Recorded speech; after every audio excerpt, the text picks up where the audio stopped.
परमेश्वर आपको आशीष दे। आपके घर आने में हमें खुशी होती है, हमें आपसे प्रेम है। हम में से हर एक के लिए परमेश्वर ने महान चीजें संजोई हैं। यदि आप कभी भी हमारे क्षेत्र में आए तो हमारी किसी भी प्रार्थना सभा में शामिल हो, हमारा वादा है हम आपको घर जैसा एहसास देंगे। पर टीवी देखने के लिए धन्यवाद।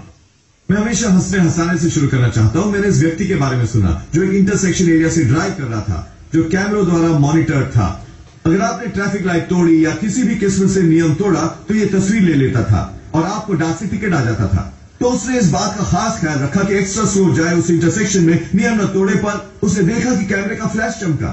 उसे सोचा ये सही नहीं है, वापस मुड़ा और फिर इससे गुजरा और भी धीमी गति से। एक बार फिर इसने इसकी तस्वीर उतारी। उसने सोचा इस चीज में कुछ गड़बड़ है, मुझे टिकट नहीं भेज सकते। बदले की भावना से उसने फिर उस इंटरसेक्शन से तीसरी बार गाड़ी चलाई, हर बार कैमरे की तरफ हाथ हिलाते हुए, खिल के मुस्कुराते हुए। एक सप्ताह के बाद उसे डाक से 5 टिकट मिले अपनी सीट बेल्ट न पहनने के लिए। अपनी बाइबल ऊपर उठाइए, कहिए जैसे सच्चे मन से, ये मेरी बाइबल है, मैं वो हूँ जो इसमें लिखा है। मेरे पास है जो ये कहती है कि है, मैं वो कर सकता हूँ जो ये कहती है कि कर सकता हूँ। आज मुझे परमेश्वर का वचन सिखाया जाएगा।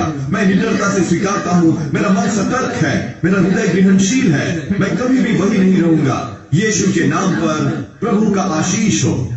अपना रिमोट कंट्रोल निकालिए और अपनी विक्ट्री चैनल पर स्विच ओवर कीजिए। अपने मन को सही दिशा में जाने दें तो आपकी जिंदगी सही दिशा में जाएगी। यदि आप वो आदत डाल लेंगे अच्छाई को याद रखने की, अपनी विजय, वो दौर जब परमेश्वर आपको बाहर निकाल कर लाए, फिर आप में विश्वास जागेगा, वो हौसला और वो आत्मविश्वास कि उस शानदार भविष्य में कदम रखें जो परमेश्वर ने आपके लिए संजो रखा है।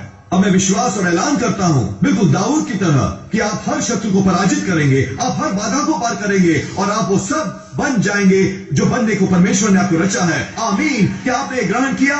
मैं आज आपसे बात करना चाहता हूं कि कैसे आप हार नहीं सकते। हम सब ऐसी परिस्थितियों में होते हैं जब सब कुछ अपने विरुद्ध होता है। पता नहीं हम कैसे स्वस्थ होंगे, कैसे एक रिश्ता बहाल होगा, शायद कि हम कैसे किसी लत से छुटकारा पाएंगे। स्वाभाविक तौर पर यह असंभव लगता है। इसे यूं ही स्वीकार कर लेना आसान है और सोचना मेरे जीवन की यही तकदीर है। पर दाऊद ने कहा भजन संहिता 41 में, मेरा शत्रु जो मुझ पर जयवंत नहीं हो पाता प्रभु के अनुग्रह के कारण। जब आप परमेश्वर के अनुग्रह में चलते हैं, उनका आदर करते हुए, ये जानते हुए कि आप कौन हैं और आप किसके हैं, आपको हराया नहीं जा सकता। शायद आपको कोई टेम्पररी सेटबैक आए, कोई निराशा, कोई अन्यायी परिस्थिति, पर यदि आप आगे बढ़ते रहेंगे तो ये परमानेंट नहीं रहेगी। परमेश्वर के अनुग्रह का एक ही स्पर्श किसी भी परिस्थिति को पलट सकता है। जिसका आप सामना कर रहे हैं शायद बहुत बड़ा लग रहा हो, ज्यादा मजबूत, ज्यादा शक्तिशाली, पर अंदर ही अंदर भयभीत न हो। आपको ये जान लेना होगा कि आप पराजित नहीं हो सकते। सृष्टि के रचयिता ने अपना अनुग्रह आपके जीवन पर डाला है। यही यूसुफ ने किया। उसे एक के बाद एक बुरी ब्रेक्स मिली। उसके भाइयों ने दगा दिया, उसे दासता में भेजा। उसने कई साल बंदी होकर गुजारे। ऐसा लगता था कि उसने अपनी जिंदगी तबाह कर ली है। यूसुफ कड़वाहट से भर सकता था, क्रोधित, प्रभु ये सही नहीं है। नहीं, वो ये सिद्धांत समझता था। वो जानता था कि उसके जीवन में परमेश्वर के अनुग्रह के कारण वो शत्रु उसे पराजित नहीं रख सकते थे। वो अपना सर्वोत्तम निभाता रहा, परमेश्वर का आदर करता रहा। मैं उसे उस जेल से सुन सकता हूं, प्रभु धन्यवाद, आपका अनुग्रह इसे पलट रहा है। धन्यवाद कि ये मेरा भाग्य नहीं है। अंत में इसके बावजूद कि उसके भाई उसे पीछे रखे थे, इसके बावजूद कि पोतीपर की पत्नी उसके बारे में झूठ बोल रही थी, इसके बावजूद कि वो गुलाम बना बेच दिया गया, परमेश्वर ने न केवल उसे मुक्त किया, परमेश्वर ने न केवल उसका प्रतिशोध लिया, पर परमेश्वर ने उसे कीमत चुकाई, उसकी सभी मुसीबतों की। उसे तरक्की मिली और वो सेकंड इन कमांड नियुक्त हुआ पूरे मिस्र देश में। मैं क्या कह रहा हूं? वो दगा देने वाला शत्रु उसे पराजित न कर सकी। झूठ बोलने वाला शत्रु और झूठा आरोप लगाने वाला शत्रु उसे पराजित न कर सके। अन्याय करने वाले शत्रु, बुरी ब्रेक्स, जेल में डाल देना भी उसे रोक न सका। क्यों? परमेश्वर के अनुग्रह ने उसके शत्रुओं को उसे पराजित करने से दूर रखा। अतीत में शायद आपको भी कठिनाइयां मिली हो, शायद आपको बुरी ब्रेक्स मिली हो। अच्छी खबर यह है कि यह खत्म हो चुका। परमेश्वर ने खत्म नहीं किया। परमेश्वर हमेशा अंत करते हैं सब ठीक है से। यदि सब ठीक नहीं है तो इसका बस मतलब है कि ये अंत नहीं है। आपने वो देखा नहीं जो परमेश्वर करने वाले हैं। परमेश्वर उसे लेने ही वाले हैं जो आपकी हानि के लिए था और उसे लाभ के लिए इस्तेमाल करेंगे। परमेश्वर कीमत चुकाने ही वाले हैं उन ज्यादतियों के लिए जो आपके साथ हुई है। और बिल्कुल यूसुफ की तरह जब आप अच्छा रवैया रखते हैं, जब आपके साथ ज्यादती हो रही होती है, जब आप सही बात करते हैं, जब आपके साथ गलत हो रहा हो, आपके जीवन पर परमेश्वर का अनुग्रह आपको हर कठिनाई से ऊपर उठाएगा। शायद ये रात भर में ना हो, पर परमेश्वर प्रतिज्ञा देते हैं कि आपके शत्रु आपको पराजित नहीं कर सकते। कि आप ऐसी परिस्थिति का सामना कर रहे हैं जो परमानेंट लग रही हो, एक बीमारी, एक व्यसन, एक रिश्ते का मुद्दा, आत्मदया में न बैठे रहें। परमेश्वर कह रहे हैं वो बुरी ब्रेक, वो निराशा, वो तुम्हारे भाग्य के बाधक नहीं हो सकेगी। वो बीमारी तुम्हें परमेश्वर के हाथ से नहीं छीन सकती। वो व्यसन, वो मुसीबत, वो अभाव परमानेंट नहीं है। परमेश्वर ने अपना अनुग्रह आप पर डाला है और उनका अनुग्रह हमेशा आपको जीत दिलाता है। अब आपको परमेश्वर के साथ रजामंद होना है पूरे दिन भर, बजाय सोचने के ओह जोएल मैं ठीक नहीं हो सकता, क्या तुमने मेडिकल रिपोर्ट देखी है, मैं अपने सपने कभी साकार नहीं कर सकूंगा। नहीं, प्रभु धन्यवाद कि आपका अनुग्रह इसे पलट रही है। आपका अनुग्रह मेरा पलटा ले रहा है, मुझे बहाल कर रहा है, नए दरवाजे खोल रहा है। जब आपको निराश होने की परीक्षा आती है, दबी सांसों में बस ये ऐलान करते रहें, परमेश्वर का अनुग्रह मेरे शत्रुओं को मुझे पराजय करने से परे रखता है। मैंने सीखा है जितना ज्यादा परमेश्वर के अनुग्रह के प्रति डींगे हाँकते हैं, उतना ही ज्यादा आप अनुग्रह देखेंगे। हमने बच्चों को अक्सर सुना है अपने पिता के बारे में डींगे हाँकते, मेरे डैड तुम्हारे डैड से ज्यादा ताकतवर हैं, वो तुम्हारे डैड से ज्यादा तेज भाग सकते हैं, वो तुम्हारे डैड को पटक सकते हैं। इसी तरह हमें अपने स्वर्गीय पिता के बारे में कहना चाहिए, बजाय इसकी बात करने के कि समस्या कितनी बड़ी है, ये कितनी असंभव है। नहीं, परमेश्वर के अनुग्रह की डींगे हाँकने लगे। यही नेहमाया ने किया। शास्त्र वचन में एक व्यक्ति, उसका एक सपना था यरूशलेम की दीवारें दोबारा बनाने का। उसके पास पैसे नहीं थे, सप्लाईज नहीं था, नहीं मैन पावर था, उसके सामने जबरदस्त विरोध था। शहर के अगुए उसके पक्ष में नहीं थे। आलोचकों ने उसे बातों से वर्गलाना चाहा।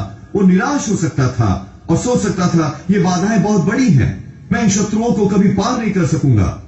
नहीं, ठीक कठिनाइयों के बीचों बीच उसने कहा मैं ये कर सकता हूं, क्योंकि परमेश्वर की कृपा का हाथ मुझ पर है। वो कह रहा था परमेश्वर का अनुग्रह रास्ता बना रहा है। बार बार उसने यही बयान दिया, परमेश्वर की कृपा का हाथ मुझे इससे पार करवाएगा। वो लगातार परमेश्वर की भलाई की बढ़ाई मार रहा था। अंत में उसने न केवल दीवार दोबारा बना डाली, और उसने ये रिकॉर्ड टाइम में कर डाला। इसमें साल 2 साल लग सकते थे, और उसने इसे बस 52 दिनों में कर डाला। जब हम हमेशा परमेश्वर की अच्छाई के बारे में बात कर रहे होते हैं, प्रभु धन्यवाद कि आपका अनुग्रह इसे पलट रहा है, प्रभु धन्यवाद कि आपका अनुग्रह मेरे शत्रुओं को पराजित कर रहा है, फिर आप उनका अनुग्रह देखेंगे, उनकी भलाई, उनकी सुरक्षा एक नए तरीके से। आप शायद मुश्किल दौर में हो, पर अपनी समस्या को मैग्नीफाई न करें, प्रभु को मैग्नीफाई करें। जितना प्रभु को बड़ा बनाएंगे, उतनी ही छोटी आपकी समस्या हो जाएंगी। ये दिलचस्प है, जब दाऊद को गोलियत का सामना करना पड़ा, उसने कभी भी उसे दानव नहीं कहा, दूसरे लोगों ने कहा, पर दाऊद ने नहीं। उसने शत्रु की शक्ति की डींगे नहीं हाँकी, उसने उस बाधा को मैग्नीफाई नहीं किया, उसने बिल्कुल उलट किया। उसने उससे पुकारा एक खतना रहित पलिश्ती। उसने न केवल अस्वीकार किया कि गोलियत क्या था, उसकी ताकत, उसकी सामर्थ्य, उसका अनुभव, वो उसे एक कदम आगे ले गया और उसे मिटा ही डाला। जब उसने कहा कि वो एक खतना रहित पलिश्ती है, वो कह रहा था ये आदमी मेरे परमेश्वर की वाचा में नहीं है, ये यहोवा के साथ वाचा नहीं बांधे है। दूसरे शब्दों में, उसके जीवन पर वो अनुग्रह नहीं है जो मेरे जीवन पर है। मैं अपने परमेश्वर के अनुग्रह को जानता हूं, क्योंकि मेरे होने वाले शत्रु भी मुझे पराजित नहीं कर सकते। तो जब वो गोलियत का सामना करने गया, उससे कहा आज के दिन मैं तुझे पराजित करूंगा और तेरा सर आकाश के पक्षियों को खिलाऊंगा। कैसे दाऊद, एक किशोर बालक, तकरीबन उसके साइज से आधा, कोई सैनिक अनुभव नहीं, इतने आत्मविश्वास के साथ बाहर जाकर गोलियत का सामना कर सकता था, जो एक योग्य योद्धा था, जो अस्त्र शस्त्र पहने था। ये इसलिए क्योंकि वो ये सिद्धांत समझता था। दाऊद ही वो है जिसने कहा था परमेश्वर का अनुग्रह मेरे शत्रुओं को मुझे पराजित करने से रोकता है। मैं देख सकता हूं युद्ध के मैदान में उसे दौड़कर जाते हुए वो नेगेटिव विचार उसके मन पर हमला किए जा रहे थे, कहते हुए दाऊद ये बहुत बड़ी गलती है, ये दानव बहुत बड़ा है, बेहतर है तुम मुड़ जा। दाऊद ने न केवल गोलियत के साइज को नजरअंदाज किया, उसने उस नकारात्मक विचारों को भी नजरअंदाज किया। कठिन दौर में इससे बहुत फर्क पड़ता है कि आप किसके बारे में सोच रहे हैं। यदि आप स्वयं को बता रहे हैं ये बीमारी बहुत बड़ी है, ये मेरा अंत करके रहेगी, मैं कभी कर्ज से छूट नहीं पाऊंगा, मेरी विवाह खत्म हो चुकी है, कोई चांस नहीं, ये परमेश्वर को सीमित कर देगा।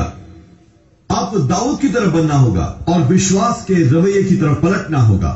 दूसरे शब्दों में, ये बीमारी मेरे सामने कुछ नहीं है, इन तकलीफों से मुझे कुछ नहीं होगा, मेरा एक छुपा हथियार है। मैं जानता हूं परमेश्वर का अनुग्रह मेरे शत्रुओं को दूर रखता है मुझे पराजित करने से। मैं जानता हूं परमेश्वर का अनुग्रह कारण है मेरे टिके रहने का, उपलब्धि हासिल करने का, जो मैं अपने खुद के बल पर हासिल न कर सकता था। देखिए, कठिन दौरों में आपको कुछ कहना पड़ता है। इसकी बात मत करो कि समस्या कितनी बड़ी है, कहें कि आपका परमेश्वर कितना बड़ा है। दाऊद की तरह कहें, मैं तुम्हें पराजित करूंगा। नेहमाया की तरह कहें, परमेश्वर की कृपा का हाथ, उनका अनुग्रह मेरे जीवन पर है। आपको हर दिन इसका ऐलान करने की जरूरत है, न केवल इसलिए कि आप इसे सुन सकें, न केवल इसलिए ताकि परमेश्वर इसे सुन सकें, आपको इसे कहने की जरूरत है ताकि वो शत्रु इसे सुन सकें। उस नेगेटिव मेडिकल रिपोर्ट की ओर देखें और बीमारी के शत्रु से कहें, परमेश्वर का अनुग्रह है जिसके कारण मैं तुम्हें पराजित कर रहा हूं। उस चेकबुक की तरफ देखिए, कर्ज के शत्रु से कहिए, परमेश्वर का अनुग्रह तुम्हें हरा रहा है। वो बच्चा भटक गया है, बजाय उसकी शिकायत करने के वो कभी सीधा नहीं होगा। नहीं, उस शत्रु से कहें, तुम मेरी संतान को नहीं ले सकते, मैं और मेरा घराना हम प्रभु की सेवा करेंगे।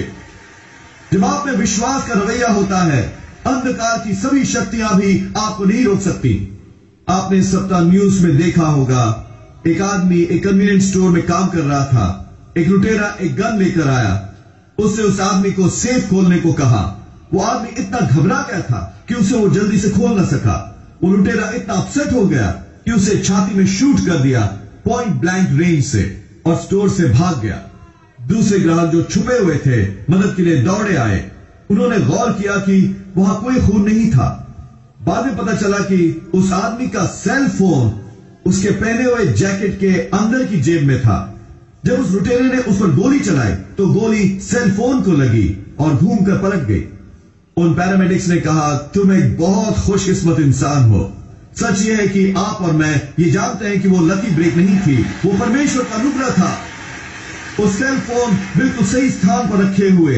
यदि आपके जाने का ये समय नहीं है तो आप नहीं जाने वाले। क्योंकि परमेश्वर का अनुग्रह आपके शत्रुओं को आपको हराने नहीं देता।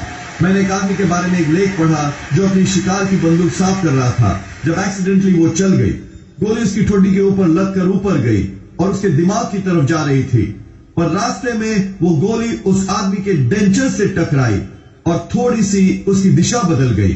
उस सर्जन ने कहा कि उस बुलेट ने उस आदमी के दिमाग के मुख्य हिस्से को मिस कर दिया, सिर्फ 1 मिलीमीटर से। यदि वो जरा सा रास्ते में बदलाव न आता तो इसने शर्त या उसकी जान ले ली होती। शायद आपको अपने डेंचर्स पसंद न हो, पर उसके लिए परमेश्वर का धन्यवाद करें। आप में से कुछ के दांत स्टार्स की तरह हैं, वो रात को बाहर निकलते हैं।